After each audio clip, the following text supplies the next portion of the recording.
know there's stuff that tastes way better than this, so you just wait. Yeah, we're gonna do apples tomorrow.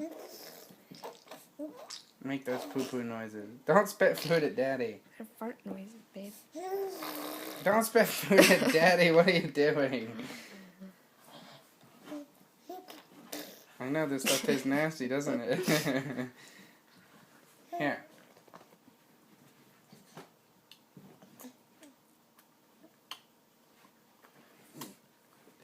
Okay, you can let go of the spoon now.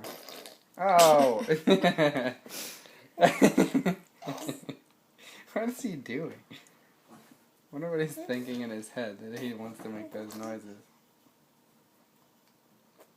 I think he just likes the way it feels with his lips, probably. Yeah. Jeez, he's eating fast now. Okay, say bye-bye. See, I'm a big boy now.